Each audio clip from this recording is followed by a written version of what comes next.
A controversial porn movie really blows it. Does Harry Styles go in more than one direction?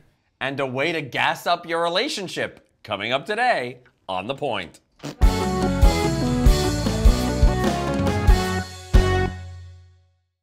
Hello and welcome to The Point, the only talk show bringing gay and straight men together to see what happens. And every time I do that, there's some noise coming out of your body. I know. I apologize. That's okay. I don't actually. It's okay. You don't apologize? No. Okay.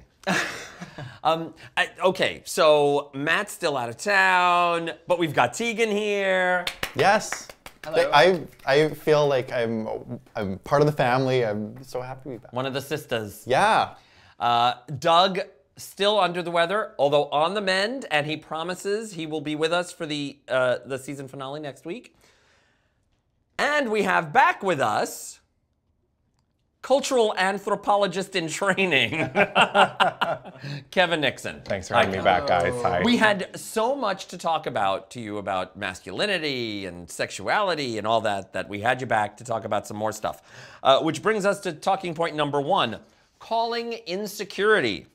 So a new study has come out showing that men who, science, but I say that because I think most of us would assume that straight men who are sexist, homophobic, are just insecure in their own masculinity. But now a study has borne that out. A study published in Sex Roles, which sounds like a journal I need to be reading. Sex Roles, 166 heterosexual men were asked their beliefs on a number of different things. And it turns out that, yes, it is actually based on their own insecurity about sexuality, their masculinity, when presented with sexist jokes, homophobic jokes.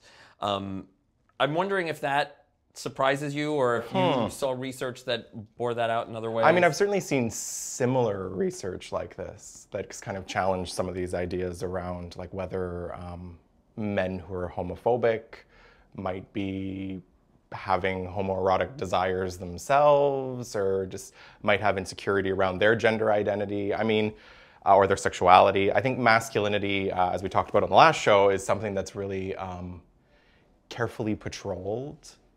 And so I think when you're insecure about it, there's often a need to sort of find ways of re-solidifying it and against something, acting out. And I think that's a level of insecurity. So I think the research supports some of it. Tegan, you were saying you had a thought about this. That's always how I felt. I see when someone goes so far in one direction to to prove who they are, whether it's ultra feminine or ultra masculine, you can just kind of see insecurity there. Someone needs to define themselves by a very specific label. I'm wondering what you think in terms of, because we know that homophobia, but particularly sexism, does occur amongst gay men as well. So I was wondering if you thought that also comes from insecurity in one's own sexuality, or at least masculinity. I think so. Sometimes, I mean, it depends on who the sexism is being directed at. I think certainly when we're talking about gay men being misogynistic or sexist, that can be to reaffirm a sense of that kind of dominant masculinity that we really value, or that society really values, but that we hope to challenge. But yeah, we do perpetuate, I think, a lot of sexism in particular against women, saying things like vaginas are gross, or, just feeling that we could grab at women's bodies, and so that does show a level of insecurity, definitely. Like, I think that can definitely be part of it and can contribute to the sexism in our community, and more broadly speaking, even outside the queer community. Yeah. Interesting. Of course, attitudes like this are changing over time. And this study actually, well, this was a poll. It was a Harris poll commissioned by the Gay and Lesbian Alliance Against Defamation, GLAAD, found that 12% of the U.S. population now identifies as LGBTQ in some way, which is higher than it has been in the past. And it's highest amongst millennials. You're all considered millennials, correct? Are you, what is it? Is it what, 82? Millennial is... I don't think Millennial is younger than 35. Okay. Okay. So Gen X is 35 to 51, that's me, and then boomers are 52 to 71. And millennials are much more likely to identify as LGBTQ as older generations. Because they're just more open-minded. That's it. That's it? That's it. Nah, I think it's just like, there's also some people that are like just looking for something to identify as, you know? Like some people though. Like that's So just do you rare. think it's trendy? I think it's then- trendy, yeah. Tumblr? Really? Tumblr? You've been on Tumblr? Yeah. Why? So okay, I don't tumble. So Me neither. explain to me. I don't know. How does Tumblr tie into this? Oh, there's just like a lot of like people like looking for, I don't know, I guess they're like looking for something to identify as, like kind of almost like looking for a struggle. Like I'm not saying like they might not struggle. Yeah, like I'm not saying like they're not gay or they're not like what they feel, but you know, it's like they might not be, you know? Like a lot of They are them, seeking attention. I kind of agree with that. Everybody looks for labels. Everybody likes to label themselves. Like, I'm gay, white, top, whatever. This is like a long list of things that you are. And when you take a 10,000-foot view of like, none of it really matters. Like, you aren't all those things that... like I feel like 10 years ago, like a bisexual person would be like now like a something like something newer. I don't want to say newer, but like a pansexual or like well, the terms like evolve, I guess. like a. I'm not saying it's not. I'm not saying it's like a new thing, but like that's just the way like they're seeing like more stuff to be, and so like they're like, oh well, I'm like all these stuff. It's like I was just a white guy, and now I'm like all these stuff. Like, you know, now I'm like, I'm yeah. so much stuff. You know what I mean? I'm so many things. Like, I have a struggle. I could fight for something. I mean, is there research that bears that out, that there's some identity in terms of wanting to feel part of something? I mean, I think everybody, you know, I mean, there's a level of identification and taking on an identity that is to be part of a community. But I think what we're seeing now is as we're starting to open up about sexuality and gender, I mean, we're learning so much more, we're doing so much more research. I think what we're finding is that people, I think it is changing. People are hopefully becoming, you know, less homophobic, less transphobic, and we hope to move in that direction. I mean, I think we're starting to see people open up ideas about gender and sexuality. I think we also have to think about the fact that we're living in a technological era of social networking. And now people can reach out to people at a distance and connect, you know, create communities. And through communities, we can develop new identities. And so we can create new identity categories. Then other people can say, oh, I'm part of that community. I identify with that. And we see that happen all the time with sexuality, where, you know, let's say a particular community has a particular sexual interest or proclivity. They can get online and say, I'm going to start a group for people who are into this particular activity. And then other people can say, you know, I'm into that as well, and I'm going to become part of that community. So we're seeing an explosion, really, in new identity categories. And I don't always think that's necessarily a bad thing. You know, for some people, it's a way to connect with people that are like them. Maybe, you know, they're living in a community where there's not much acceptance for that. So it is a way to reach out and to connect. Of course, not everybody wants to identify themselves. Harry Styles, formerly of One Direction, he gave an interview. Well, he's been promoting his self-titled debut solo album, which, Tito, you are now a fan of. You are now a fan. I like him now, and I like his single is okay. I don't hate it when it's on, but I'm not gonna I think it's a go great listen to it. song. It's reminiscent of the Beatles. Yeah, I agree. It has that like Gives me, old school a little- Britpop. Yeah, it gives me a little like Aerosmith. The writing feel. is clever. Yeah. Well, he gave an interview in which he refused to identify his sexual orientation or sexuality, although he did praise Miley Cyrus for coming out as pansexual. And it has led others to surmise that he as well is pansexual. Do we care? Does it matter? Does it make a difference? Is it? It does because he's What a is guy. what is pansexual? Is that just like bisexual? Like, just It's- like you don't care about? It's sex with cookware. Amazing. No, That's what I thought. my Smashes and understanding. pans around. Kinky. Yeah, I know. My understanding is that pansexuality, like bisexuality, means that the gender of the object of your affection is irrelevant. But pansexuality dismisses the whole binary notion of gender. Okay. Whereas if you say I'm bisexual, then I'm into men or women, right? But if you say pansexual, I'm into men, women, and everything in between. Right. Because gender is not. Am I? Yeah, that's pretty. Is that pretty accurate? I should have deferred to the expert on these issues.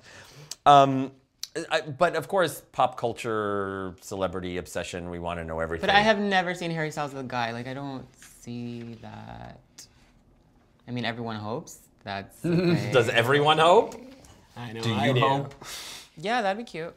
That'd be cute. Well, there were rumors about him and... There's always like one in a boy band, right? Well, but there were rumors of him and Louis Tomlinson. Yeah, but those rumors start with like creepy fans that start drama like that. And I mean, It was you, wasn't it? Fifth Harmony has it too. It's like there's always something like that. But was there lesbianism in Fifth Harmony? Well, Lauren's bisexual. Oh, okay. But they weren't like doing each other. No, but of course No. fans are gonna be like they're in love. But okay. Yeah. But That would be great. but I know that'd be cute. but Harry Styles has always had these rumors out there about him, and he has addressed when asked about it, and he says, There's Larry, yeah, Louis and Harry, Larry. Yeah. "Oh, do they have like a?" Larry. Yep. Oh, I didn't know that. That's Like a Brangelina. sounds sort like of- one. yeah, it just sounds like a guy. Just like just one person.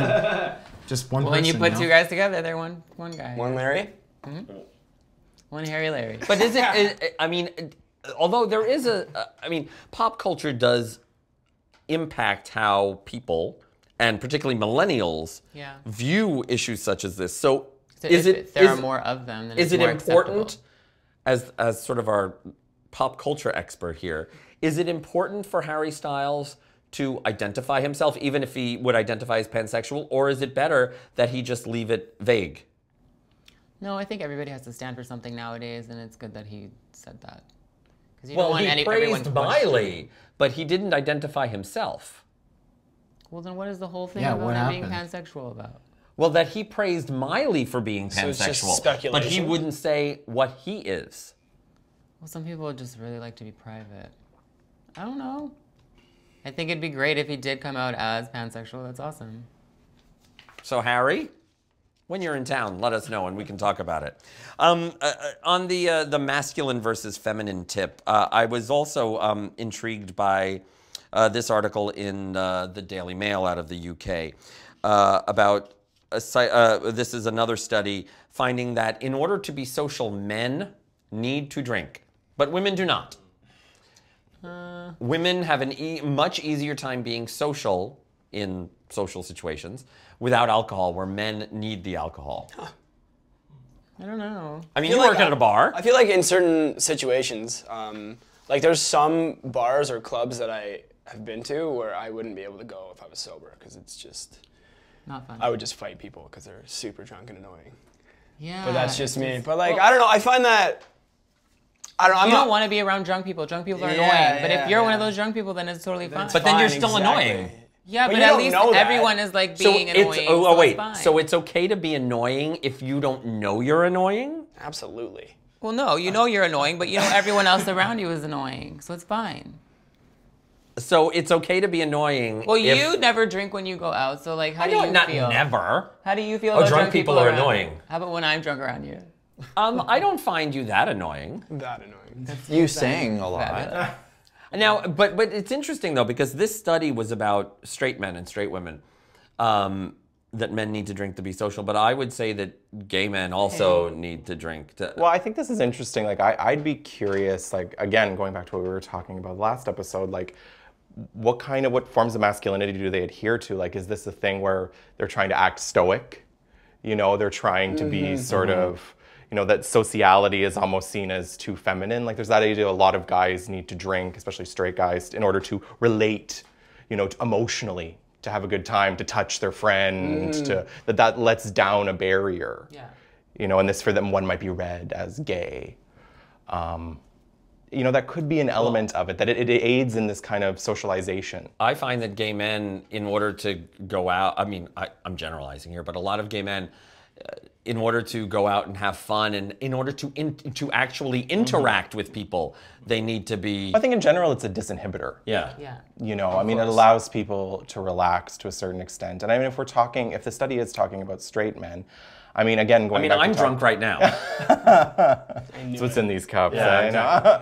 But I mean, even if we're talking about straight men in particular, like adhering to a particular type of masculinity, like we said, that's really patrolled and regulated, that type of. So sometimes having a drink might allow you to sort of be like, oh, I don't care how people are looking at me. I don't have to play this particular role, and act the part.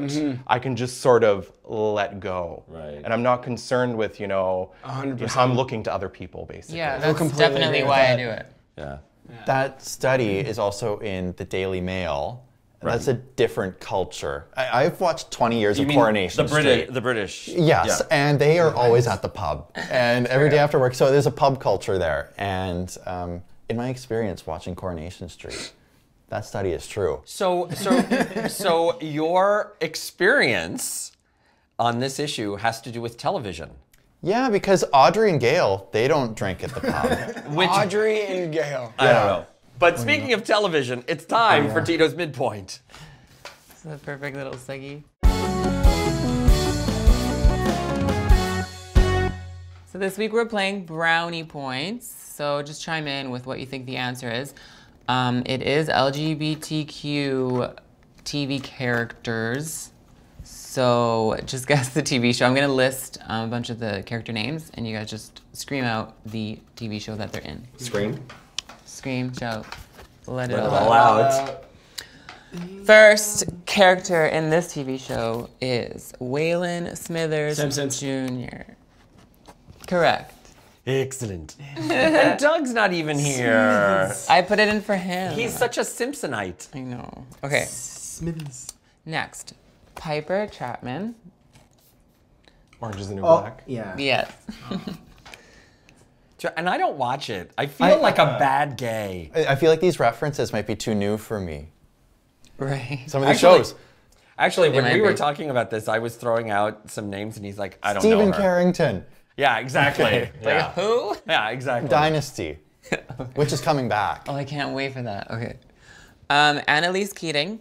Oh, How to Get Away with Murder. That's not what I was gonna say. Now, is she bisexual or pansexual? She's bi. I don't. I would say. I would say. Willow Rosenberg. Oh, Buffy the Vampire Slayer. You're so excited. I just love Buffy. I It's my know. favorite show. Arizona Robbins. Callie Torres. Is that two people? Yes. One very long name. They're surgeons. Grey's Anatomy. Yes. Oh. I've never seen the show in my life, but Yeah. Yeah, I don't I have watch to give clues. Will Truman. Will and Grace. It's an easy one.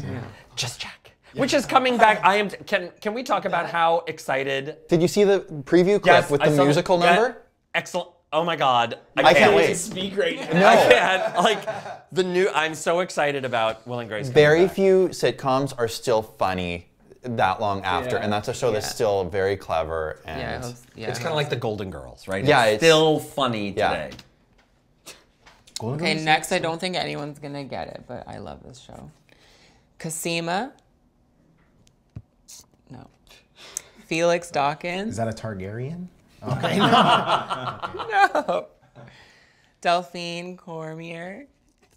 So it's Sense8? It's no. It's filmed in Toronto. Orphan Black. Yes. How the hell did you go right to that? What's that? Because that's a famous. Orphan Black on BBC. Tatiana Maslany. It was either going to be Orphan Black or Designated guys Survivor. know too many names. And I watched Designated Survivor. Too many names. It's such a good show. Anyway. Yeah, it's won a bunch of awards, even in the state. I mean, She's it's a great actor. Tatiana's amazing. Yeah. She plays like 10 different like a characters. clone. It's all. Yeah. She's a clone. There are like 10 clones of her, and she plays all the But like clones. she can act as one of the clones, pretending to be another clone. It's like her acting is just. I need to catch up. amazing. Basically, the whole thing is a clone show. Okay. Oh I have a lot of things to watch because I literally watched like Murder, She Wrote. That's Yeah, you need to stop. How old did you turn? Like, Hashtag how old is Tegan? how old am you I? have such an old soul. Yeah, Yes. Jessica Fletcher though. I mean, Murder She back in the day, yes. Murder She Wrote. How to Get Away with Murder She Wrote. Go. Renly Baratheon. Game of Thrones. Game of Thrones. I thought someone was gonna say faster than me. Jamal Lyon. Empire. Oh, Empire. I got Got one. one. Cookie. I love Cookie. Oh, she's my spirit animal. I love amazing. Cookie. Taraji P. Henson's amazing. Okay. Emily Fields. Alison De Laurentiis. Paige McCullers. Clueless. No. No, he's saying he's clueless. He has no idea. It has a lot of cute girls. They're called Liars. Pretty Little Liars. Liars. Pretty big Yeah. liars. Actually, And the I'm girl gonna who get in plays- trouble because I have a friend who used to work on Pretty Little Liars, and he'll be angry that I didn't know. Well, Shay Mitchell plays Emily Fields. She plays lesbian, and she's from Richmond Hill or Toronto. Oh, so she's from Mississauga, actually. She's from the Toronto area. Yeah. Oh, okay. Last one. Santana Lopez. Oh, Glee? Kurt. Oh, Santana, yeah. Wow. I couldn't have told you her last name. Well, she had one. Well, now I know. And Kurt Well, look Hummel. at that. And Brittany S. Pierce. Brittany S. Pierce. Right, she was bi, yeah. right? Yeah, her and Yeah. Santana were. Right, yeah. Oh, right. Glee. Glee. That's a show that's not going to hold up over time. Never watched No, Glee it's before. already Also, painful. Demi Lovato was in Glee, and she played a bi. Right, She was yeah. bi in that too. Yeah, but Glee's not She going dated to. Santana. No. It's like, what was the Fame? I'm going to live forever. Yeah, there was a few of those like music TV shows Yeah, like from the they're not 80s gonna- that you watch them now and you're like, ooh, like yeah. Kids Incorporated. Yes. Yeah. Tegan will continue, and I will continue going down memory lane. But for now, thank you, Tito, for today's midpoint. And that brings us to talking point number 2, gays on film. You were doing TV. Well, GLAAD, we were talking about GLAAD earlier, they just released their report that the major film studios in Hollywood are failing to increase LGBT representation. Really? In fact, I feel like there's one in every show, every. well, that you movie. watch. No, I mean I don't specifically watch because of that, but like every show will now have at least one gay character. Only 23 of 125 films counted by GLAAD featured an LGBTQ character in 2016, accounting for less than 20% of films produced by the 7 major studios. There you go. I mean, it also depends on what the movie's about. Like you can't just put a gay character in any movie. If you're doing like a. Well, but I mean, there are a lot of characters that it's just they have. I think it's. And then when still- does sexuality even come into like the movie? Like if it doesn't make sense. But there are a lot why? of characters that they will just. It's not about them and their relationship, but you know they have a husband or a wife Yeah. or a Right. girlfriend or a boyfriend. Whereas why not just have, just randomly he has a husband. Right. I mean, I think that's what they're getting at. Although it is funny, no film studio earned an excellent rating in the 5 years GLAAD has tracked this. But Universal Studios earned the highest mark, rating insufficient. That was the highest mark. But it drew praise for films like Neighbors 2, Sorority Rising. Seth Rogen. Did you see that? It's pretty funny. Zac Efron. It Right? featured an unexpectedly well-handled subplot involving a gay fraternity brother's wedding engagement. Aw, I need to watch it. So even movies that you don't think are going to be... And of course they talk about the remake of Beauty and the Beast and the gay moment. Ugh, that was just. What? It was just like overhyped. Yeah, I'm like, tired of hearing about They try to force things in, but like people complain. But I'm not against forcing things in. work. Oh, no, in the Yeah. movie. Yeah. Yeah. Okay. Yeah. Yeah. But like people have to understand that. I mean, it's a shame that there isn't more proper gay representation. But studios have to make something that sells because it's a business, and these characters have to be relatable to the audience that they're selling it to, which is usually teenagers who go to the movie. Right, but we were just talking about Will and Grace, and that was so successful that they're bringing it back, and that, I mean, it's full of gay characters. Yeah. So you can do both. You can balance that. Totally. There's a really good documentary called The Celluloid Closet. Oh, Victor. Yes. Vito Russo.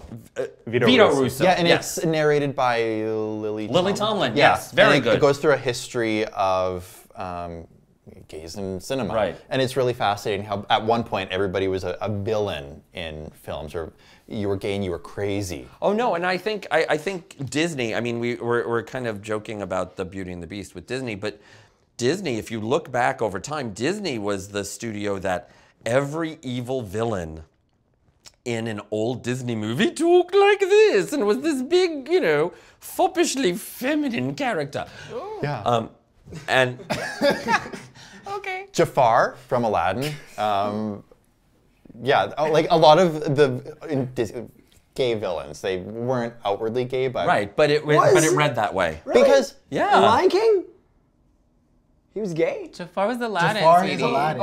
Oh my God. Okay. Wait, can I just point out in Once Upon a Time they made Mulan a lesbian, so that's cute. That was cool. Oh. Okay, so I mean things are getting better bit by bit. Yeah.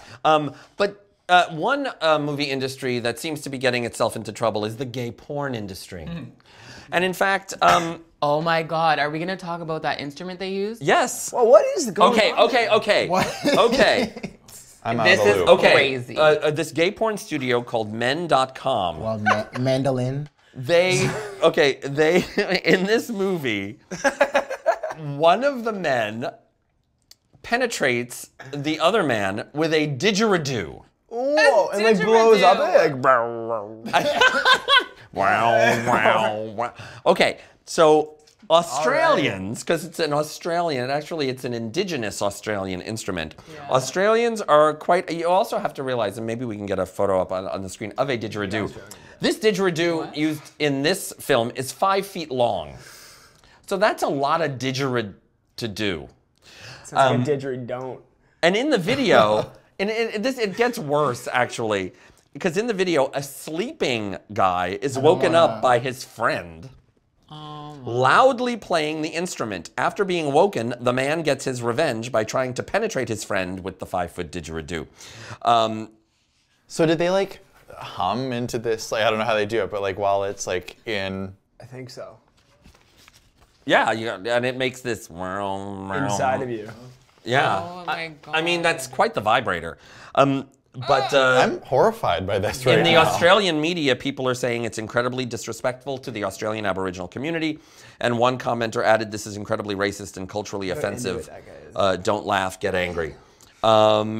Is this just a no-go? Can you read the quote, like from the movie that he's? Oh, no, they don't. This.